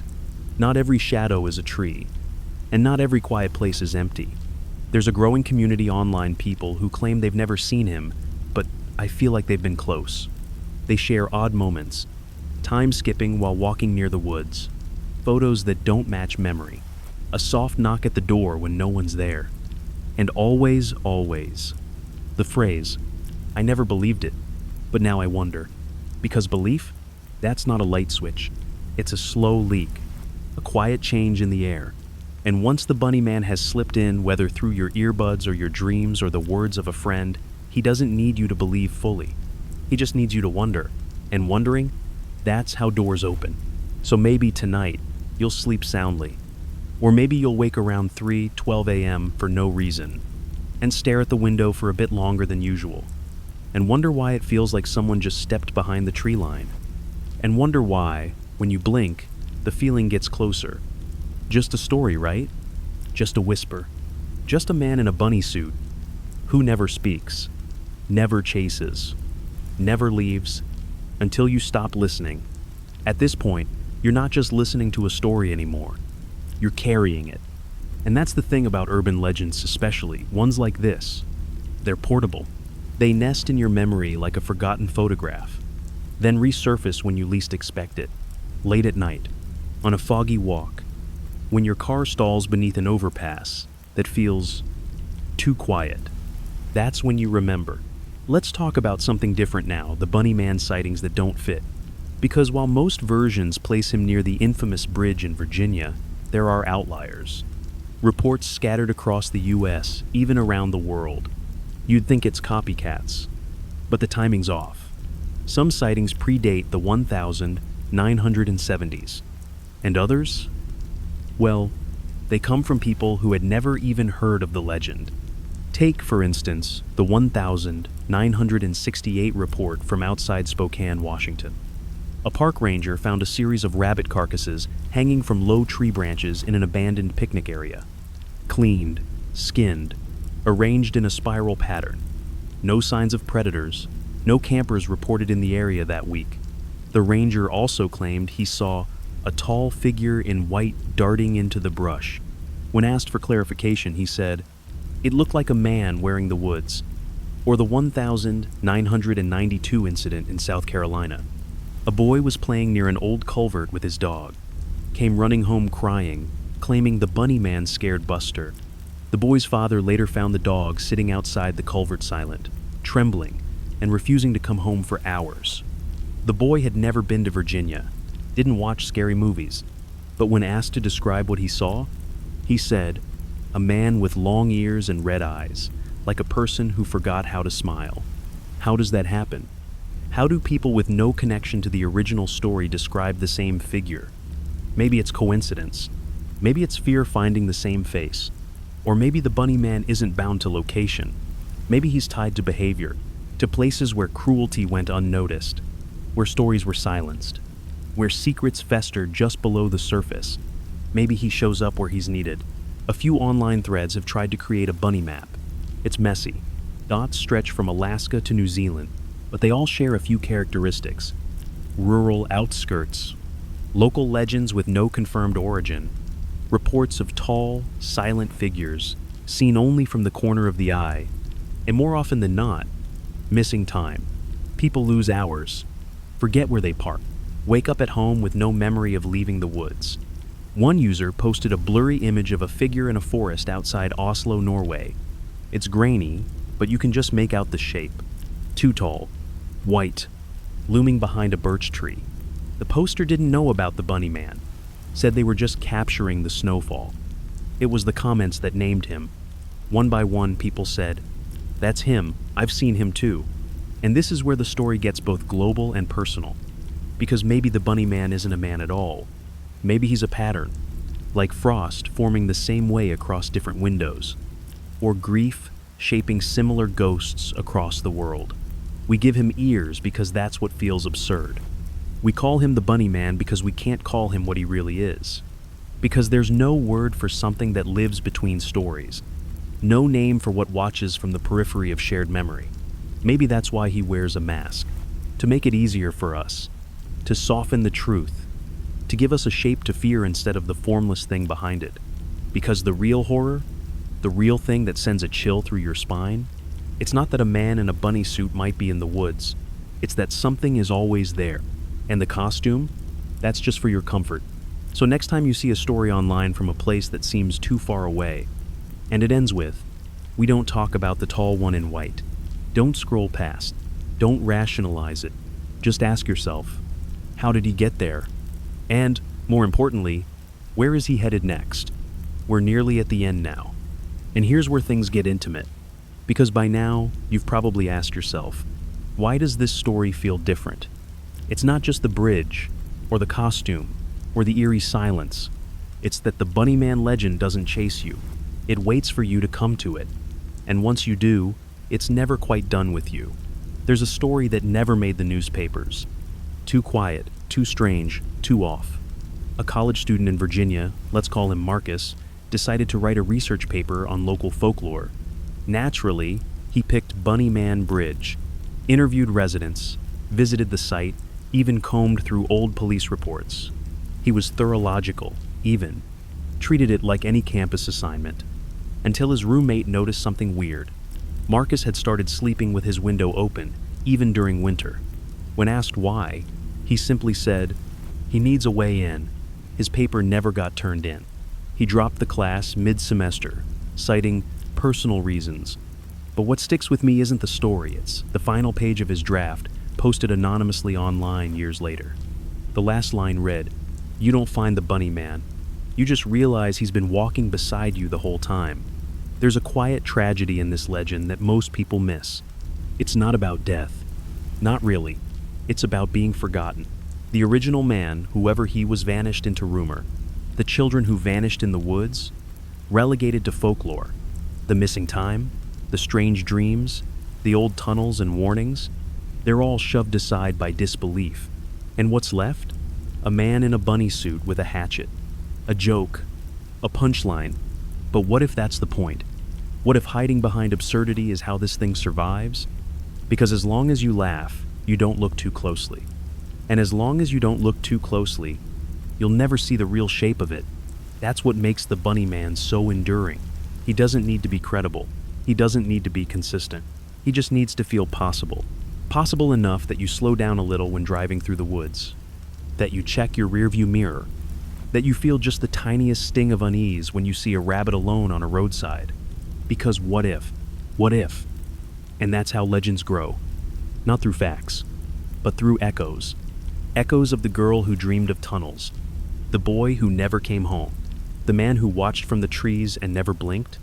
They blend into one long shadow. And every new version of the story adds another inch to it. It's why you're here now. Still listening. Still wondering. Not because the bunny man has proven anything, but because he's still whispering, just loud enough to follow. So let's do something a little strange together. Close your eyes for a moment. Picture the bridge. Picture the fog. Picture the figure just barely visible at the edge of the tunnel. Standing still, head tilted, silent. Now ask yourself, why is he there? Is he waiting? Is he lost? Or is he watching someone else through your eyes? Whatever the answer, here's what you should know. If you ever visit that bridge, if you ever hear a soft crunch behind you, if you ever think you saw something tall and white vanish into the trees, don't run. Don't scream. Don't ask if anyone else saw it. Just do one thing. Don't speak his name, because once you do, he's part of your story, too. So here we are. The last stretch of this long, winding road. You've walked through fog, followed strange whispers, passed beneath the shadow of the overpass. And still, the bunny man lingers like mist on the edge of memory. Because that's what he is, isn't he? Not just a figure in a bunny suit. Not just an urban legend pinned to one lonely bridge in Virginia, but a shape stitched together from fear, folklore, silence, and maybe something older than all of it. Something that doesn't just haunt places, but questions. Let's pull one more thread, because there's a final piece of this story version rarely spoken aloud, and it's not about what the bunny man does. It's about what he wants. Some say he watches bridges not because he's a ghost or a guard, but because he's waiting for something or someone to come back. They say he once lost someone beneath that bridge. A brother, a child, a self. And ever since, he's stood vigil. Not for vengeance, not to scare you away, but to watch the road. For them, that version doesn't get told much. It's quieter, sadder, more human. But maybe that's why it matters. Because in the end, the scariest legends aren't the ones where monsters leap from the dark. They're the ones where pain lingers, where grief never ends, where something dressed in fur and silence stands at the edge of your path not to hurt you, but because it can't leave until the story is finished. So maybe the bunny man isn't trying to terrify you. Maybe he's asking for something. Witness, memory, a name whispered in kindness instead of fear. Maybe every time the legend is told, he's just a little more complete. And maybe, just maybe, when the final version is spoken, the final ear listens, the final flashlight clicks off, he'll be able to turn away from the bridge and disappear. Until then, he waits. Sometimes in dreams, sometimes in half-forgotten roads, sometimes in the quiet moments between headlights and sleep, watching, listening, not with malice, but with purpose.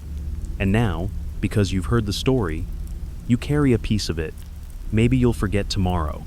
Or maybe next time you pass beneath an old bridge, or hear leaves rustle without wind, or wake up from a dream where someone was standing just outside your window, you'll remember him. The figure who never ran, who never chased, who just stood still, waiting. And if you do, maybe don't be afraid. Maybe just nod once, softly, as if to say, I remember, I see you, you're not alone. Because sometimes the scariest legends are really just lonely ones. And sometimes they only become monsters, because no one stayed long enough to understand them. Now, as the story draws to a close, feel the night settle back into its usual rhythm, the kind where the wind sounds like a lullaby through your window, and every distant creak is just the house remembering it's alive. The bunny man is far away now, just a soft, echo-fuzzy, surreal, a shadow too old to chase you, and too quiet to call your name. Let the tension in your shoulders melt. Let the hum of your room become your comfort. You've been brave tonight. You've listened to an old legend most wouldn't dare say out loud before bed. But here you are, safe, still breathing, still listening. Let that strange tale slip into the fog of your thoughts, fading gently like headlights in the distance. And if, for just a second, the silence feels too thick, that's okay. Just breathe, because tonight the bridge is empty, and whoever's standing on the other side of it can wait a little longer.